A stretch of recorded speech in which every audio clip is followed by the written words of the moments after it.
Assalamualaikum warahmatullahi wabarakatuh. Selamat datang semuanya. Kami dari kelompok 7 mata kuliah Teori Peluang dan Implementasi kelas SD 0401 yaitu Sains Data akan mempresentasikan hasil dari proyek besar kami yaitu berjudul Analisis Peluang Lolos Seleksi CPNS 2023 menggunakan distribusi binomial. Oke, next.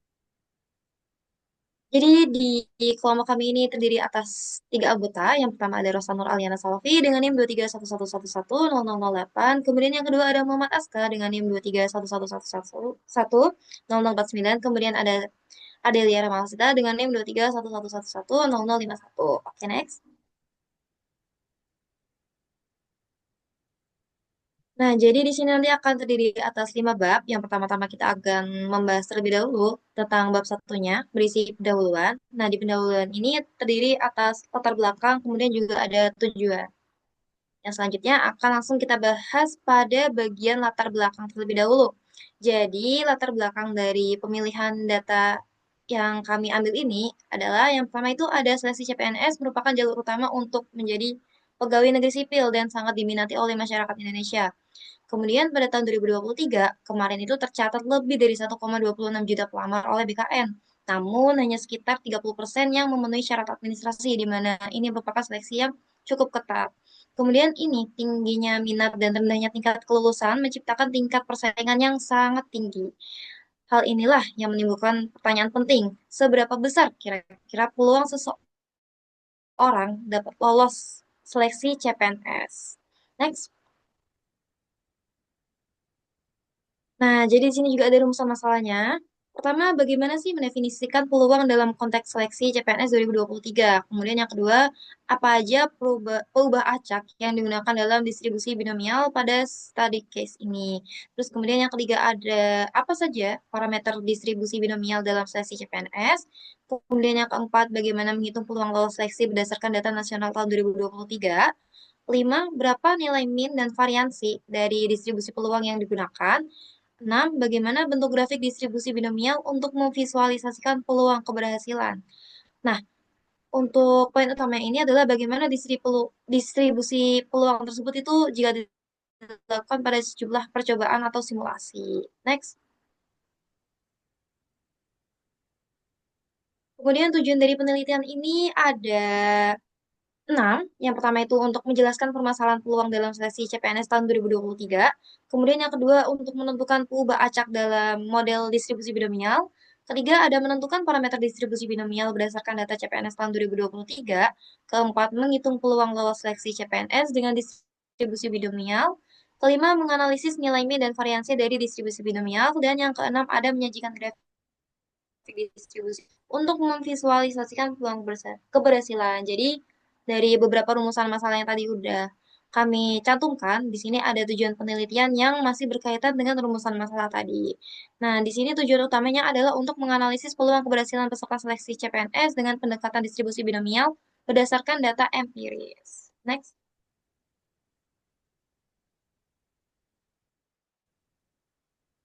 Oke, baik. Untuk bab 2 landasan teori akan dilanjutkan oleh rekan saya. Silakan, Aska. Baik, selanjutnya di bab 2 ini ada landasan teori.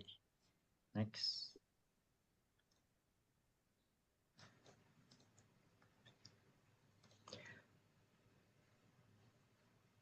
Nah, di bab kedua ini ada pengertian distribusi binomial.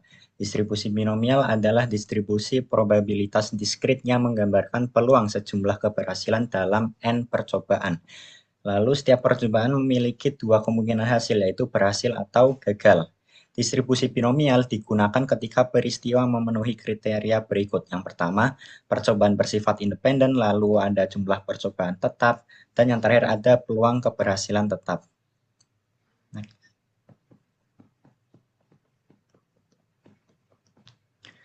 Lalu ada rumus distribusi binomial. Rumus umum distribusi binomial bisa dilihat di share screen-nya teman-teman.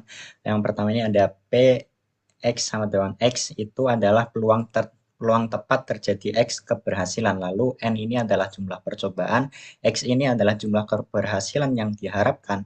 Lalu P ini adalah peluang keberhasilan dalam satu percobaan. Dan yang terakhir ini ada N per X yang artinya adalah kombinasi dari N terhadap X. Lalu selanjutnya ada sifat distribusi binomial. Mean rata-rata, lalu yang kedua ada menunjukkan jumlah rata-rata keberhasilan dalam N percobaan, lalu yang ketiga ada variansi, lalu yang terakhir ada jumlah keberhasilan bisa berbeda-beda pada tiap percobaan tergantung variansinya. Lalu selanjutnya ada bab 3, yaitu metodologi penelitian. Metode yang pertama ini ada identifikasi masalah, bagaimana memperkirakan peluang keberhasilan peserta seleksi CPNS 2023 menggunakan distribusi binomial, mengingat tingginya jumlah pelamar dan rendahnya tingkat kelulusan, sehingga diperlukan pendekatan kuantitatif yang objek dan terukur. Jumlah pelamar CPNS 2023 ini ada 1.263.184 orang. Lalu jumlah pelamar yang memenuhi syarat ada 380.140.000 orang. Ya, nah, next. Lalu selanjutnya ada metode analisis. Pada penelitian kali ini menggunakan metode statistik inferensial dengan pendekatan distribusi binomial yang cocok untuk memodelkan dua kemungkinan hasil, lolos atau gagal dalam percobaan independen. Metode ini digunakan untuk menghitung peluang, nilai ekspektasi, variansi, dan penyebaran data seleksi CPNS 2023. Lalu selanjutnya ada sumber data. Kita mengambil data ini dari rekapitulasi statistik pelamar CPNS 2023 oleh Badan Kepegawaian Negara atau BKN.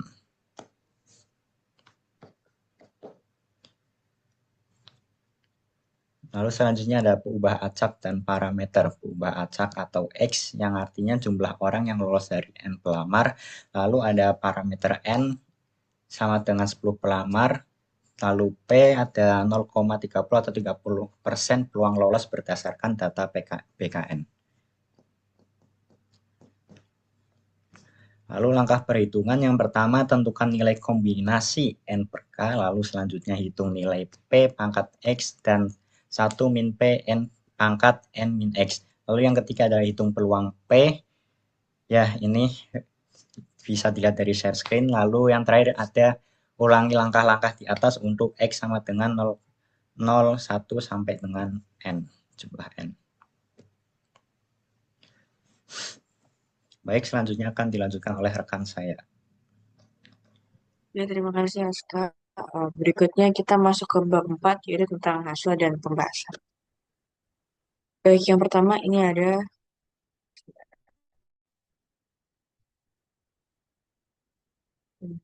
geser. Oke, yang pertama ini ada langkah perhitungan.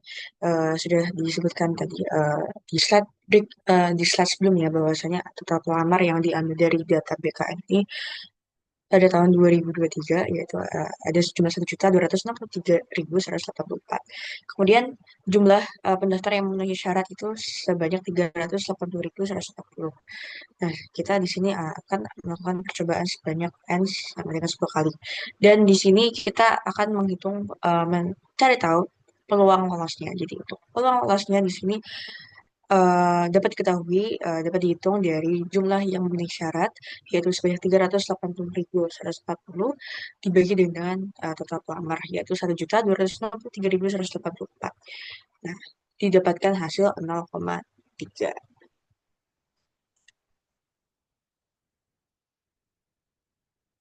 Nah, kemudian setelah menghitung tadi, kita menggunakan X sama dengan 3 untuk perhitungannya, untuk contoh perhitungannya yang kita lakukan di sini. Oke, untuk peluang X sama dengan 3, di sini kita hitung kombinasinya terlebih dahulu dari 3, 10. Di sini ada 0,3 pangkat 3 dikali 0,7 pangkat 7.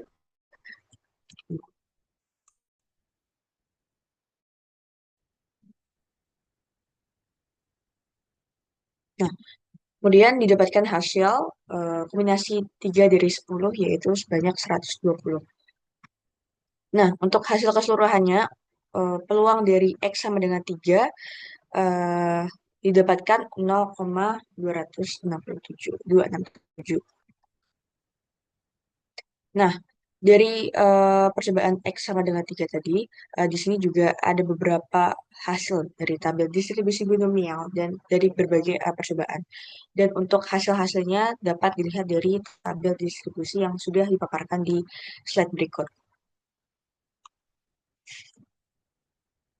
Oke, mungkin bisa dilihat bahwasanya untuk X sama dengan 3, di sini sama di perhitungannya tadi hasilnya untuk peluang X sama dengan 3 yaitu sebesar 0,267. Oke.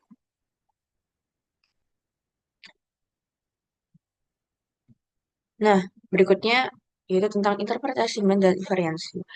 Jadi di sini dihitung tentang mean rata-rata dari perhitungan tadi bahwasanya eh, untuk rumus dari mean sendiri itu yaitu N dikali P atau 10 dikali 0,3 didapatkan hasil 3. Kemudian perhitungan variasi untuk variasi sendiri ada N dikali P kuadrat dikali 1 min P.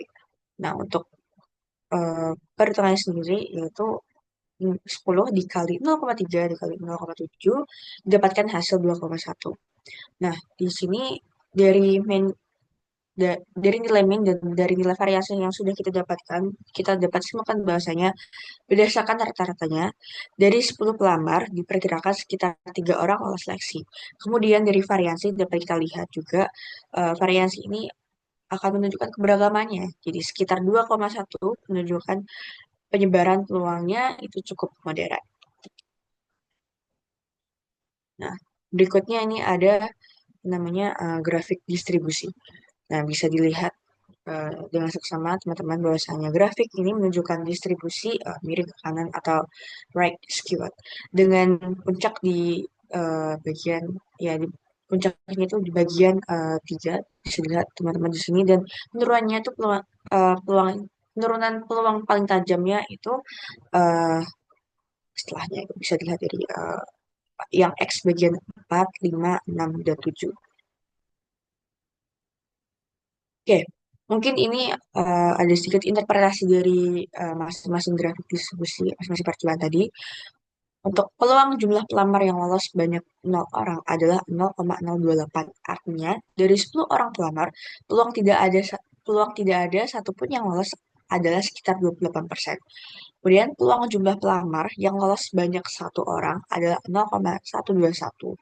Artinya dari 10 orang pelamar, peluang tepat 1 orang yang lolos adalah sekitar 12,1%. Kemudian peluang jumlah pelamar yang lolos sebanyak 2 orang adalah 0,233. Artinya dari 10 orang pelamar, peluang tepat 2 orang yang lolos adalah sekitar 23,3%. Selanjutnya, peluang jumlah pelamar yang lolos sebanyak 3 orang adalah 0,267. Artinya, dari 10 orang pelamar, peluang tepat 3 orang yang lolos adalah sekitar 26,7%. Selanjutnya, peluang jumlah pelamar yang lolos sebanyak 4 orang adalah 0,2. Artinya, dari 10 orang pelamar, peluang tepat 4 orang yang lolos adalah sekitar 20%. Dan begitu pun seterusnya. Oke, ini juga ada lanjutannya lagi. Peluang jumlah pelamar yang lolos sebanyak 6 orang adalah 0,37. Kemudian sebanyak 7 orang adalah 0,009. Untuk yang lolos sebanyak 8 orang itu adalah 0,001. Jika peluang jumlah pelamar yang lolos sebanyak 9 orang itu 0,0 dan begitu pun sampai sampai dengan percobaan yang terakhir. Oke, berikutnya akan dipaparkan oleh rekan saya untuk yang bab 5. Baik, terima kasih banyak kepada Rosa Nur Aliana Salafi dan Muhammad Askar. Sekarang kita akan membahas pada bab 5, bab yang terakhir yaitu isinya penutup. Next. Nah, di penutup ini ada kesimpulan dan saran. Di sini ada saran terlebih dahulu. Untuk analisis yang lebih akurat dari penelitian yang telah kami lakukan itu tadi, didapatkan bahwa ternyata data yang sektoral atau per instansi itu masih memerlukan analisis yang lebih lanjut, di mana penelitian lanjutan nanti itu bisa juga membandingkan pendekatan distribusi binomial dengan distribusi lainnya. Jadi nggak cuma menggunakan distribusi binomial aja. seperti normal atau distribusi Poisson. Nah, selain itu juga diperlukan adanya analisis yang lebih spesifik dan perbandingan dengan metode statistik lainnya untuk hasil yang lebih komprehensif.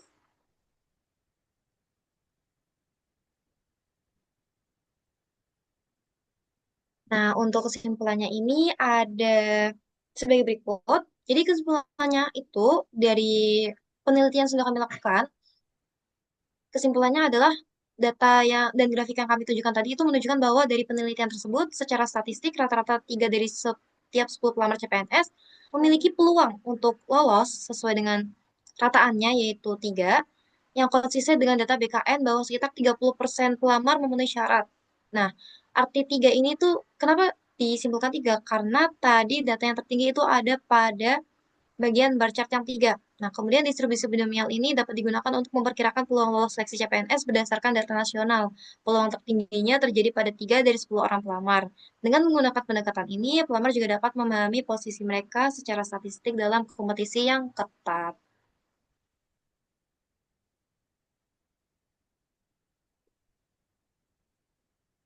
Oke, baik teman-teman.